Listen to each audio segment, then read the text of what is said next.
अब हामी अर्को नेक्स्ट टपिक के छ त एरे फिल्टरको बारेमा छ। फर्स्टमा हेरौँ हामी एरे फिल्टर। यो एरे फिल्टर पनि तपाईको के गर्ने भन्दाखेरि यसले भ्यालुलाई फिल्टर गरेर रिटर्न गर्ने काम गरिन्छ। जस्तै अब हेरौँ, तर आइटम चाहिँ के भन्छ, यो एरे भ्यालु के भन्छ एरे एलिमेन्टमा बढी युज गरिन्छ।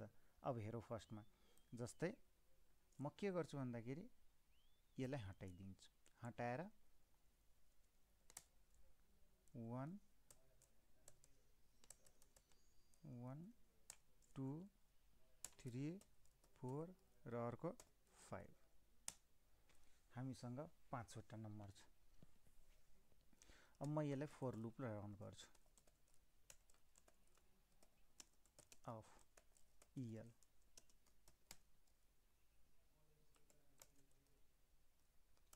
इफ EL म के चाहन्छु भन्दाखेरि अड नम्बर निकाल्न चाहन्छु है। अड नम्बर कुन कुन हो त्यो एउटा निकाल्न चाहन्छु भनेपछि अब हेर्नुस्, डलर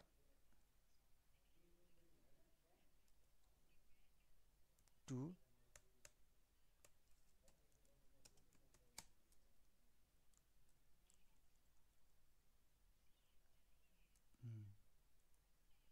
फोर इच, सरी यहाँ इच लगाउन छुटेको छ।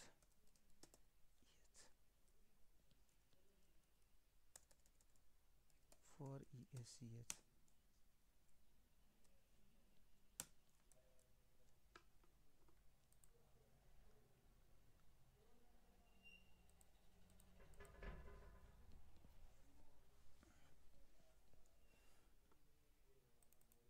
भेरिएबल फोर इच यो हामीले एलिमेन्टको नाम के वार्निङ आयो, सिन्ट्याक्स टु स्ट्रिङ रे एरे एज, सरी यो भयो। एउटा चाहिँ अड एरे ब्ल्याङ्क। यसमा म के गरिदिन्छु, odd array equals to dollar EL print echo print R। अब यसलाई रन गरौँ एकचोटि। के आयो 1 3 5 अड नम्बर। अब यही काम म के गर्छु, एरे एलिमेन्टबाट युज गर्छु फर्स्टमा। अब यही कुरा सेम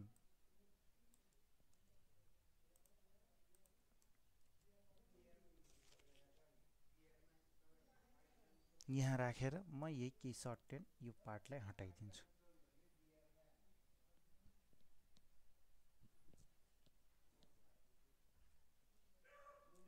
यसमा म के गरिदिन्छु, यसैमा राखिदिन्छु एरे फिल्टर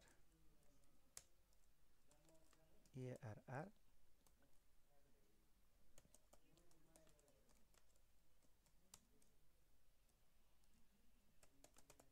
रिटर्न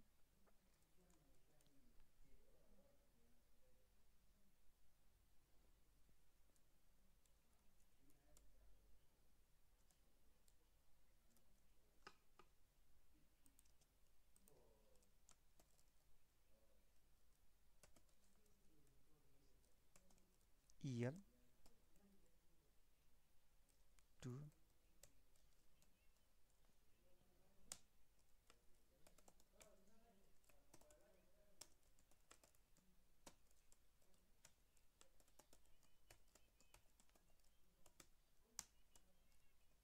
अब एकचोटि गरी हेरौँ,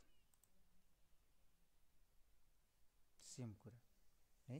1 1 3 5 1 3 5 दुईटैले एउटै काम यसरी गर्दा नि, जसलाई आइडिया छैन भने एरेको यसरी निकाल्दा नि सकिन्छ, जसलाई यदि आइडिया छ भने यसलाई यसरी। तर यो भन्दा किनभने यो भन्दा यो बढी अप्टिमाइज कोड हुन्छ, किनभने यो बिल्ट इन PHP को जहिले पनि बिल्ट इन मेथड, जुन ल्याङ्ग्वेजको बिल्ट इन मेथड हुन्छ त्यो धेरै अप्टिमाइज भएको फङ्सन हुन्छ। त्यही भएर सम्भव छ भने त्यही फङ्सन युज गर्ने, छैन भने त आफैले युज गर्दा नि या कि आफैले बनाएर युज गर्दा नि हुन्छ है।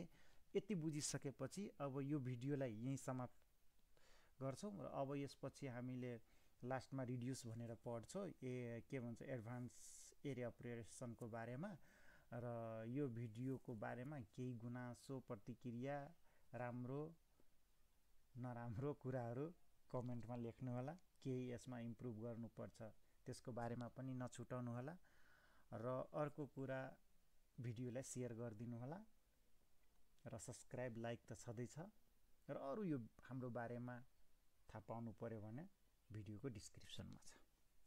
धन्यवाद।